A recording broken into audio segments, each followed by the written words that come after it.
بہت سارے نوجوان یہ سمجھتے ہیں کہ ہم گناہ چھوڑ ہی نہیں سکتے. کہتے ہیں جب ہم گناہ چھوڑ نہیں سکتے تو پھر ہم اس طرف محنت بھی نہیں کریں گے. تو اس بات کا یقین کرنے کی ضرورت ہے کہ اللہ تعالیٰ نے ہم سب کے اندر استعداد رکھی ہے. ہم ہر قسم کے گناہ کو چھوڑ سکتے ہیں. صرف ہمت کرنے کی بات ہے، ان طریقوں کو اختیار کرنے کی بات ہے جو گناہوں کو چھوڑنے میں کام آتے ہیں. تو سب سے پہلے تو ہم یہ یقین کر لیں کہ گناہ ہم چھوڑ سکتے ہیں. دلیل اللہ فرماتے ہیں وَذَرُوا ظَاهِرَ الْإِثْمِ وَبَاطِنَهُ، چھوڑ دو وہ گناہ جو تم ظاہر میں کرتے ہو اور باطن میں کرتے ہو. یہ حکم ربی دلیل ہے اس بات کی کہ ہم سب کے اندر گناہوں کو چھوڑنے کی استعداد اللہ نے رکھی ہے. استعداد نہ ہوتی تو حکم بھی نہ دیتے.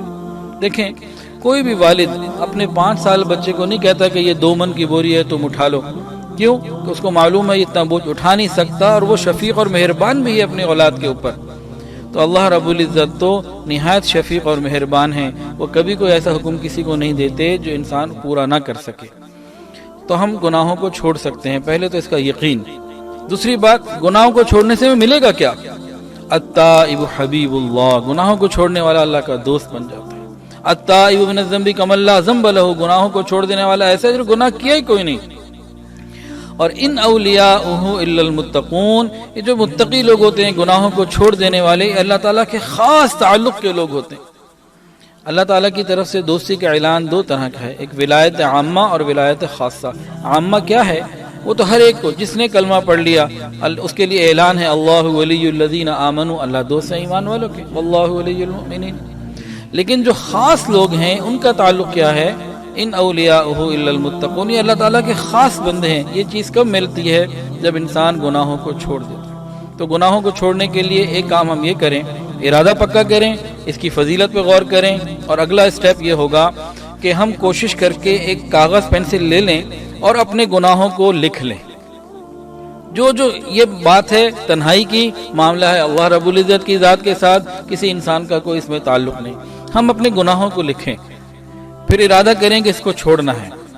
اور سب سے پہلا کام اس میں کیا کریں؟ ہم اللہ تعالیٰ سے مانگنا شروع کریں، اللہ اتنے میرے اندر گناہ ہیں، اتنی میرے اندر کمی کوتاہیاں ہیں، اللہ قیامت کے دن میں اتنے بڑے بڑے بوجھ لے کے حاضر نہیں ہو سکتا، رحمت فرما دیجئے، مجھے ان کو چھوڑنا ہے، آپ میری مدد فرمائیے. دعاؤں کے ذریعے رو رو کے اللہ سے مانگے اللہ میرے اندر یہ کمی ہے، یہ کمی، آپ اپنی رحمت سے اس کو دور فرما دیجئے. تو ایک کام تو مستقل دعا کرتا رہے. ہم کہتے ہیں نا ہم چھوڑ نہیں سکتے، بھئی ہم نہیں چھوڑ سکتے، اللہ تو چھڑوا سکتے ہیں نا، اس کے لیے فکر مند ہو جائیں. دوسرا کام یہ کریں، بعض گناہ ایسے ہیں، دیکھیں ہر گناہ نہیں، بعض گناہ ایسے ہیں کہ جن کو چھوڑنے میں ہم اپنے قریبی ساتھیوں کی مدد لے سکتے ہیں. ہر گناہ کسی کو بتانا جائز ہی نہیں، اللہ سے معافی مانگنی ہے وہ الگ معاملہ ہے، لیکن بعض چیزوں میں ہم کسی کی مدد لے سکتے ہیں. وہ چیزیں ایسی ہوتی ہیں بلکہ بعض گناہ ہمیں نہیں پتا ہوتے، ہم سے زیادہ ہمارے ارد گرد والوں کو پتا ہوتا ہے. مثلا ایک آدمی ہے وہ فجر کی نماز قضا کر دیتا ہے، یا ظہر کبھی 1:30 بجے پڑھتا ہے، کبھی 3 بجے پڑھتا ہے، کبھی قضا کر دیتا ہے.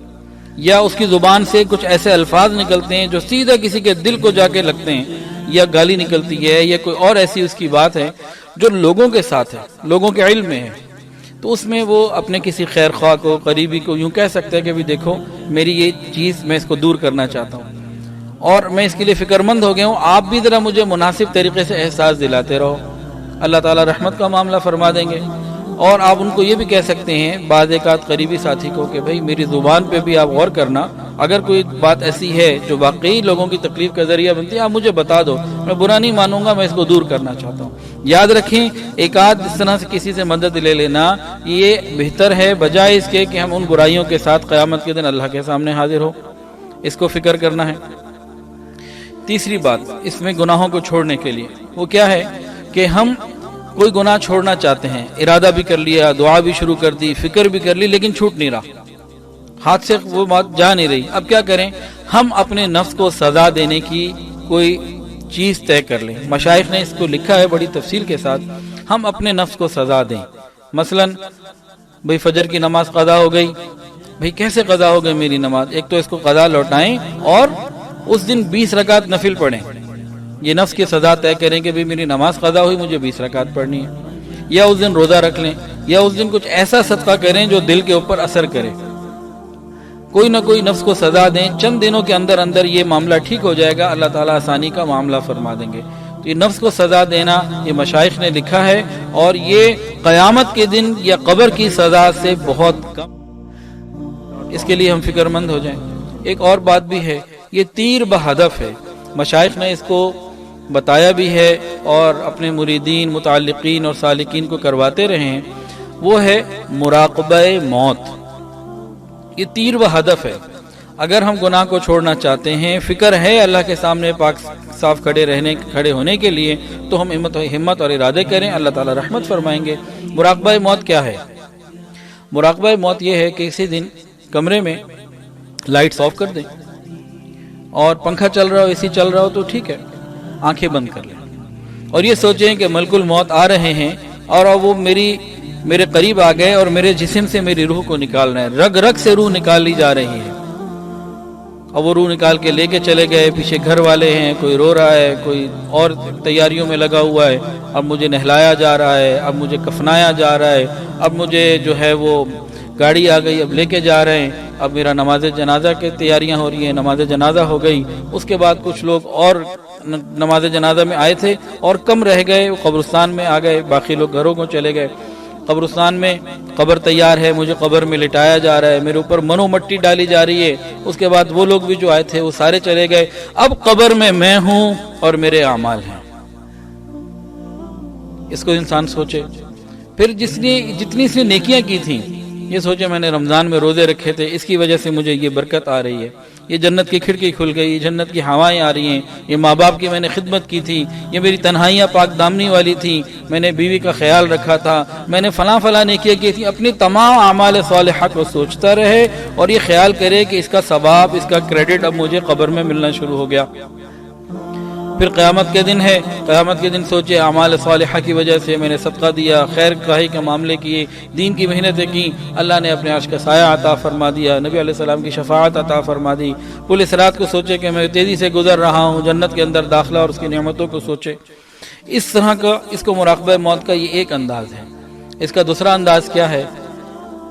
اس کا دوسرا انداز یہ ہے کہ انسان اسی طرح سوچے کہ بھئی میری روح نکال لی گئی، مجھے قبر میں ڈال دیا گیا، اب قبر میں میرے وہ اعمال جو گناہ کے تھے، برے اعمال تھے، ان کی تکلیفیں مجھے پہنچائی جا رہی ہیں۔ میں نے فجر کی نماز قضا کی تھی، ایک دن ظہر بھی، عصر بھی قضا کر دی تھی، سارا دن نمازیں قضا کرتا رہا، اب کیا ہوا؟ قبر کے اندر سانپ آ گیا جو مجھے ڈستا چلا جا رہا ہے۔ فجر کی قضا کی تھی تو ظہر تک، پھر عصر تک، یہ سلسلہ چلتا چلا جا رہا ہے۔ یہ میں نے جھوٹ بولا تھا، یہ میں نے کسی کی بے عزتی کی تھی، یہ میں نے فلاں کسی کا دل دکھایا تھا، اب مجھے اس کی وجہ سے پریشانیاں قبر میں آ رہی ہیں۔ اب قیامت کا دن ہے، میں شرمندہ اور نادم کھڑا ہوں، اعمال ناموں کے تقسیم ہونے کا وقت ہے، اب میرے لیے کدھر آئے گا، کیا میرا بنے گا؟ اور آگے پھر اللہ تعالیٰ کی رحمت نہ ہوئی، کوئی مسئلہ میرے لیے آسانی کا نہ بنا، تو جہنم کی تکلیفیں میرے لیے سامنے نہ آ جائیں۔ تو انسان اس طریقے سے اگر اپنی زندگی میں مراقبہ موت کو لے کر آئے گا تو یقیناً اس کے لیے گناہ چھوڑنے